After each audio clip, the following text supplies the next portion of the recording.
Oleh karena itu, kemarin saya ajak para leader untuk berlayar bersama naik kapal pinisi, agar suasananya rileks dan kekeluargaan.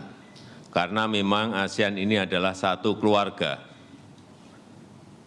Ikatannya sangat kuat, kesatuannya sangat penting untuk berlayar menuju tujuan yang sama, menjadikan ASEAN epicentrum of growth dan kawasan damai, stabil, dan sejahtera.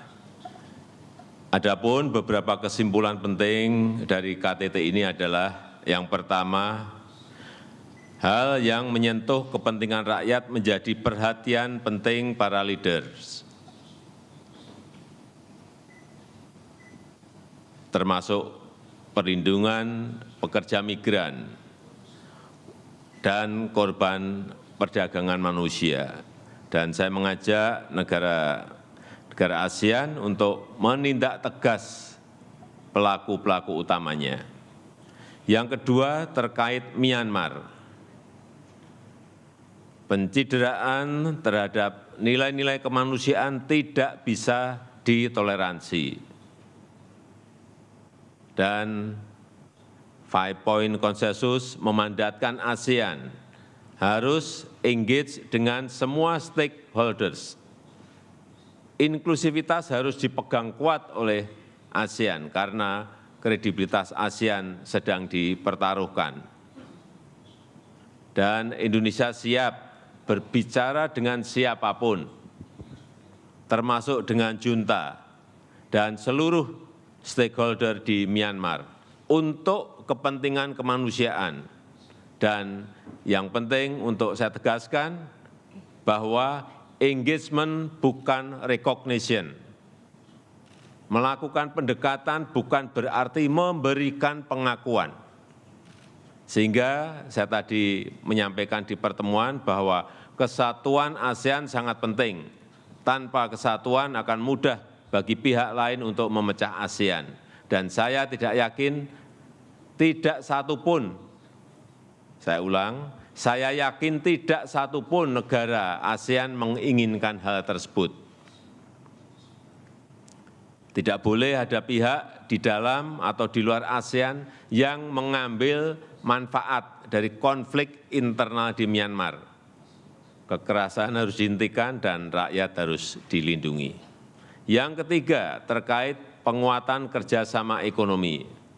ASEAN sepakat untuk membangun ekosistem mobil listrik dan menjadi bagian penting dari rantai pasok dunia, sehingga hilirisasi industri menjadi kunci. Selain itu, implementasi transaksi mata uang lokal dan konektivitas pembayaran digital antar negara sepakat untuk diperkuat. Ini sejalan dengan tujuan sentralitas ASEAN supaya ASEAN semakin kuat dan semakin mandiri. Itu yang ingin saya sampaikan. Terima kasih. For the question and answer, we have one from Indonesian media and one from foreign media. Untuk pertanyaan pertama, Mas dengan batik sebelah kanan. Ya, Indonesia.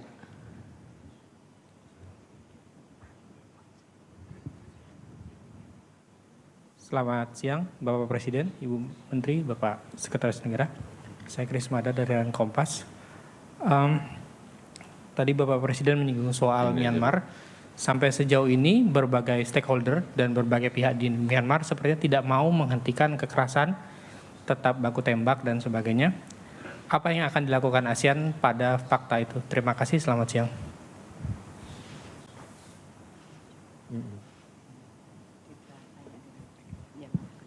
Yang kedua. From the foreign media, yes please ma'am. You with the black blazer, yeah.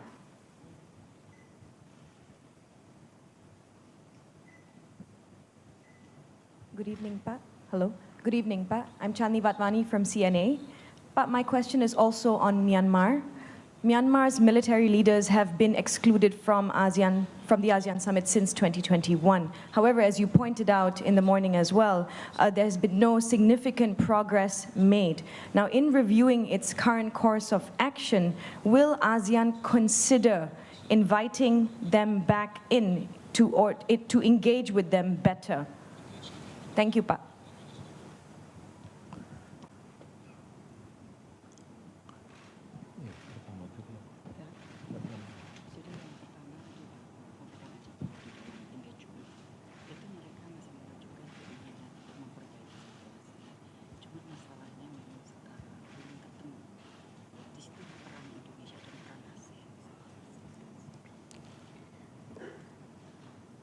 Jadi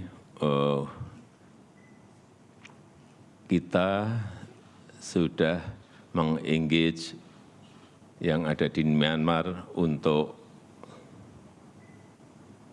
mencari solusi-solusi yang ada. Dan ini dilakukan dengan banyak pihak di Myanmar. Meskipun kita tidak selalu berbicara mengenai itu, tapi sudah kita lakukan. Dan kita akan terus mendorong implementasi dari 5-point consensus, mendorong terciptanya dialog, dan tidak hanya dengan junta, karena di sana banyak pihak yang terlibat, banyak kepentingan yang terlibat, sehingga kita akan memperbanyak stakeholders yang ada di Myanmar untuk ikut bersama-sama, sehingga perlu didorong terciptanya dialog-dialog sebanyak-banyaknya. Dan juga memfasilitasi AHA Center untuk menjalankan tugas-tugasnya.